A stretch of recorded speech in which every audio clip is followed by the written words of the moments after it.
रात के सन्नाटे में कोई आवाज नहीं थी, लेकिन स्क्रीन पर एक मैसेज ने जिंदगी बदल दी थी। तुम अकेले नहीं हो, हम देख रहे हैं तुम्हें। जिसे दोस्त समझा था, वही सबसे बड़ा धोखा निकला। ना पुलिस समझ पाई, ना कोई पहचान पाया। ये कहानी है उस खेल की जहां इंसान नहीं, डेटा गायब होता है। दिल्ली के पास एक मिडिल क्लास इलाका था, नरेला। यहाँ रहने वाला 18 साल का आरव शर्मा कॉलेज स्टूडेंट था। नॉर्मल लाइफ, दोस्त, इंस्टाग्राम, गेमिंग और ऑनलाइन चैट्स। लेकिन एक दिन उसके फोन पर एक मैसेज आया, क्या तुम जल्दी पैसे कमाना चाहते हो? आरव ने पहले इग्नोर किया, लेकिन अगले दिन फिर मैसेज आया, तुम खास हो, हम तुम्हें चुनना चाहते हैं।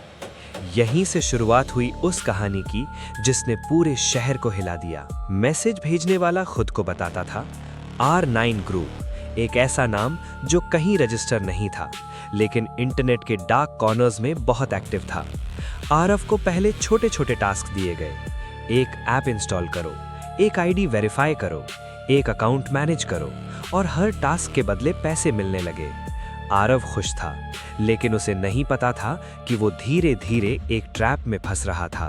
एक रात आरव को एक कॉल आया, कोई अनजान आवाज, अब तुम हमारे सिस्टम का हिस्सा हो। आरव घबरा गया। उसने पूछ लिया, आप लोग हो कौन? आवाज हंसी, अगर तुम बाहर निकलने की कोशिश करोगे तो तुम्हें याद रखा जाएगा, हमेशा के लिए। कॉल कट हो गया। अगले दिन आरव कॉलेज नहीं गया। फोन बंद, घर में कोई क्लू नहीं। माँ परेशान, पिता पुलिस स्टेशन, और केस बन गया मिसिंग पर्सन रिपोर्ट। पुलिस को लगा शायद भाग गया होगा, लेकिन एक चीज ने केस बदल दिया। कॉलेज के पास एक सीसीटीवी में आरव दिखा। वो खुद चलकर एक काली बाइक पर बैठ रहा था। कोई जबरदस्ती नहीं, लेकिन उसके चेहरे पर डर साफ था। अब केस आया साइबर क्राइम यूनिट के पास। फोन की जांच शुरू हुई। जो मिला उसने सबको शॉक कर दिया।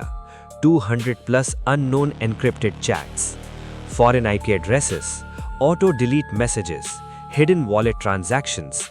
ये कोई नॉर्मल किडनैपिंग नहीं थी, ये एक डिजिटल रिक्रूटमेंट ट्रैप था।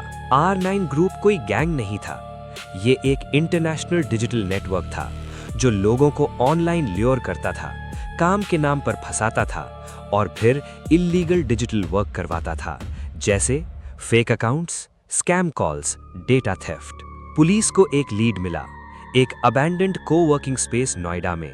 वहां छापा पड़ा और अंदर जो मिला, दर्जनों लैपटॉप्स, 20-25 युवा, blackout room, fake ID system, और एक व्हाइट बोर्ड पर लिखा था वेलकम टू R9। और फिर वो मिला, आरव वहीं था।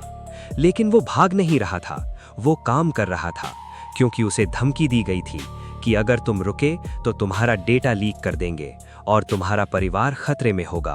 पुलिस को आखिरकार पता चला, इस पूरे नेटवर्क का बॉस कोई हैकर नहीं था, बल्कि एक फॉर्मर आईटी कंसल्टेंट था जो डार्क वेब में चला गया था। नाम नहीं था पब्लिक, सिर्फ कोड नेम, नेक्सिस। एक साइबर ट्रैप लगाया गया, नेक्सिस को ट्रेस किया गया और पहली बार उसकी आइडेंटिटी ट्रैक की गई। वो भारत से बाहर बैठकर ऑपरेट कर रहा था, लेकिन उसके लोकल एजेंट्स पकड़ लिए गए। आरव वापस आ गया, लेकिन बदल चुका था। अब वो हर अननोन मैसेज से डरता है। माँ बस एक बात कहती है, फोन ने मेरा बेटा छीना नहीं, लेकिन लगभग खो दिया था। कभी कभी खतरा सड़क पर नहीं होता, वो आपकी जेब में होता है, आपके फोन में।